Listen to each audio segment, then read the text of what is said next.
छत्रपती शिवरायांच्या स्मारकामध्ये राजकारण नको आहे. राजकारण म्हणून बोलायला खूप जागा आहे. ही राजकारण करायला जागा नाही. कॉन्ट्रॅक्टर कोण आहे, त्याची दर्जा होता का नव्हता त्या कामाचा, हे बघणं गरजेचं आहे. मोदी साहेब आले, त्यांनी उद्घाटन केलं, ते करून गेले. करणारा जर नीट नसेल तर त्या उद्घाटकाचा काय दोष? इतकं चिल्लर राजकारण मी नाही करत. उद्घाटन करण्यात यावं यासाठी काही स्थानिक नेत्यांनी या ठिकाणी पुतळा बनवण्याची गडबड केली असं पण आरोप होतो. नाही, झालं असेल ना. त्याबद्दल मी काय म्हणलं की त्यात आपण राजकारण नाही करणार. झालंय असेल. बांधकाम करणारा कोण, एखाद्या नेत्याने बी त्या टायमाला गडबडीत केलं असेल. ते कॉन्ट्रॅक्टर कोण आहे, त्याची दर्जा होता का नव्हता त्या कामाचा, हे बघणं गरजेचं आहे. आता राजकारण करायचं म्हणून करायचं नाही. उगाच कोणी दोष दिला म्हणून आपण पण नाही द्यायचा. आता उद्घाटकाचा काय दोष? समजा मोदी साहेब आले, त्यांनी उद्घाटन केलं, ते करून गेले.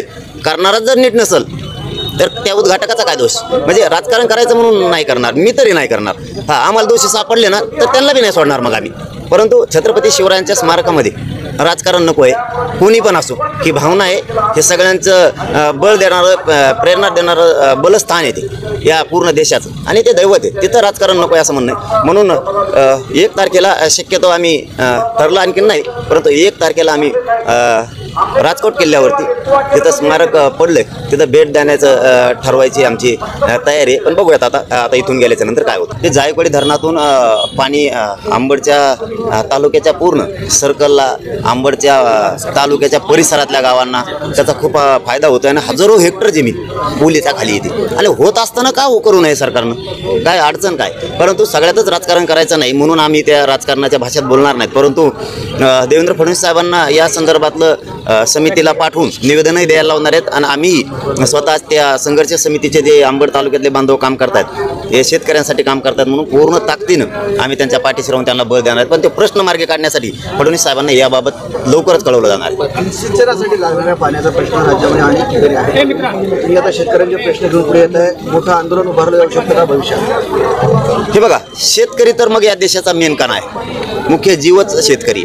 शेतकरीच नाही जगला तर देश तरी कसा जगल? एक शेतकऱ्यांचा मुलगा म्हणून शेतकऱ्यांचे प्रश्नही हाताळणं हे आमचं काम आहे. प्रथम मराठा आरक्षणच, प्रथम मागणी मात्र मराठा आरक्षणच. त्यानंतरच्या मागण्या ज्या आहेत आपल्या शेतकऱ्यांच्या, त्यांच्या त्या आपण एक समाजाचं काहीतरी देणं लागतो. आपण ज्या शेतकरी कुळात जन्म घेतला आहे, आपण त्यांच्यासाठी लढलं पाहिजे म्हणून आम्ही लढतोय आणि लढणार सुद्धा आहेत. आता हेच काम हे जे संघर्ष समिती अंबडची, या संघर्ष समितीच्या माध्यमातून त्यांनाही फडणवीस साहेबाकडे पाठवलं जाणार आहे. कारण आम्ही तसं त्यांच्याशी बोलू, त्यानंतरच पाठवलं जाणार आहे. त्यांचा वेळ घेतला जाईल, कारण ही त्यांना समजून सांगणंही गरजेचं आहे. आणि सगळे त्यांच्या पाठीशी राहतील. फक्त आता हे 1-2-3 दिवस सांगितलं जाणार नाही, कारण 1 तारखेला शक्यतो आम्ही मालवणला राजकोट किल्ल्यावरती छत्रपती शिवरायांच्या जे स्मारक ते पडलंय तिथं भेट देण्यासाठी जाण्याचं ठरवणार आहेत आम्ही. म्हणजे दादा, तुम्ही राणेंच्या बालेकिल्ल्यात जाणार आहे का? नाही, बालेकिल्ल्याचं त्याच्यात नाही. समर्थ आमचं दैवत आहे. आमचं छत्रपती शिवराय दैवत आहे.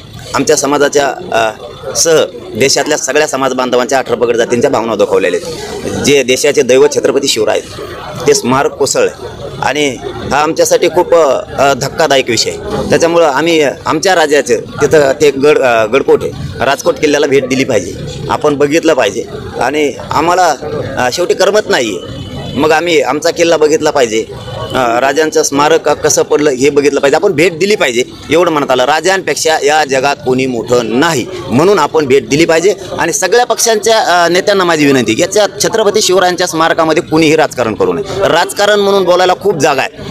ही राजकारण करायला जागा नाही, कारण शेवटी सगळ्यांच्याच भावना दुखावल्यात हे लक्षात घेणं सगळ्यांना गरजेचं आहे. पण आज राडा सुरू झालेला आहे. तिथे पुतळा पडल्यावरून ठाकरे गट आणि राणे गट असे दोन्ही गट भिडलेले आहेत. नाही, मी आत्ताच सांगितलं, मला ते माहीत बी नव्हतं, तुम्ही सांगितलं. याच्यात नाही राजकारण आणायचं, कारण छत्रपती शिवरायांचं स्मारक हे आपलं दैवत आहे आणि ते पडलंय. याच्यात कोणी आरोप सुद्धा करू नये असं माझं म्हणणं आहे. कोण करणार आहे ना त्याला सोडायचं नाही, त्याला कायमची जेल झाली पाहिजे. इथून पुढं कुठल्याच महापुरुषांचं असं झालं तर बांधकाम करणारे नीट बांधकामं करतील कुठल्याही महापुरुषांबद्दल. म्हणून याच्यात राजकारण नाही केलं पाहिजे. राजकारण करायला अनेक जागा आहेत. छत्रपती शिवरायांच्या बाजूनं सत्ताधारी विरोधक हे कोणी नेते असू एका बाजून असले पाहिजेत. ते नंतर बघू, ते राजकारणाचा विषय नाही. तर छत्रपती शिवरायांचं स्मारक पडले, कोण कोणाकडे येणार कोण कोणाकडे जाणार याच्यात आम्हाला रस नाही. आम्हाला आमच्या राजांच्या स्मारक पडले त्याच्यात रस आहे. आम्हाला वाईट वाटतंय. आम्ही खूप भावना आमच्या समाजाच्या सगळ्या 18 पगड जातीच्या दुखावलेल्या आहेत. आम्हाला तिथं भेट देणं आवश्यक आहे. हे तसलं इतकं चिल्लर राजकारण मी नाही करत की ते आला आणि हे आला आणि ते कोमन नाही आला, तसलं चिल्लर नाही. आमचं दम हे राहो, आम्ही असे चिल्लर चाळे नाही करत. 2 दिवसांपूर्वी मालवण येथील राजकोट किल्ल्यावरील छत्रपती शिवाजी महाराज यांचा पुतळा कोसळल्याची घटना घडली. या प्रकरणी आज महाविकास आघाडीने मोर्चा काढला होता. यावेळी ठाकरे गट आणि राणे समर्थक समोरासमोर आल्याचे पाहायला मिळालं आणि दोन्ही गटात हाणामारी झाल्याचं पाहायला मिळालं. त्यामुळे राजकीय वर्तुळात आरोप प्रत्यारोप सुरू झालेले आहेत.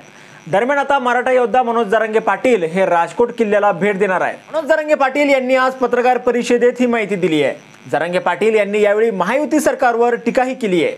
जरांगे पाटील म्हणाले, 1 सप्टेंबर रोजी आम्ही मालवण येथील राजकोट किल्ल्याला भेट देणार आहोत. छत्रपती शिवाजी महाराज यांचा पुतळा कोसळला आहे, त्याची पाहणी करणार आहोत. मालवण हा कोणाचा बालेकिल्ला असं काही नाहीये. छत्रपती शिवाजी महाराज म्हणजे आमच्यासाठी दैवत आहे. हे स्मारक कोसळल्यामुळे 18 पगड जातीच्या भावना दुखावल्या गेलेल्या आहेत. हा आमच्यासाठी धक्कादायक विषय आहे. आम्ही आमच्या राजांसाठी राजकोट किल्ल्याला भेट दिली पाहिजे हे माझ्या मनात आलं, म्हणून आम्ही भेट देणार आहोत, असंही मनोज जरांगे पाटील यावेळी बोलताना म्हणाले.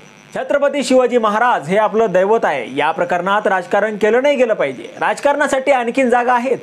यावेळी पत्रकारांनी जरांगे पाटील यांना राणेंच्या बालेकिल्ल्यात जाणार का असा प्रश्न केला. यावर बोलताना पाटील म्हणाले की कोण कोणाकडे येणार आणि कोण कोणाकडे जाणार याच्यात आम्हाला अजिबात रस नाहीये. स्मारक पडलं याचा आम्हाला वाईट वाटत आहे. बांधकाम करणारा कोण आहे, यात आता उद्घाटन करणाऱ्याचा काय दोष आहे? ज्याने काम केलं त्याचा हा दोष आहे. याच्यात राजकारण नको आहे असं आमचं म्हणणं आहे, असंही जरांगे पाटील यावेळी म्हणाले. यावर तुम्हाला काय वाटतं? तुमचं मत कमेंट बॉक्समध्ये लिहायला अजिबात विसरू नका. व्हिडिओ आवडला असेल तर जास्तीत जास्त शेअर करा. आणि आतापर्यंत मराठी जनता आपण आपल्या या चॅनलला सबस्क्राईब जर केलेलं नसेल तर चॅनलला सबस्क्राईब करा.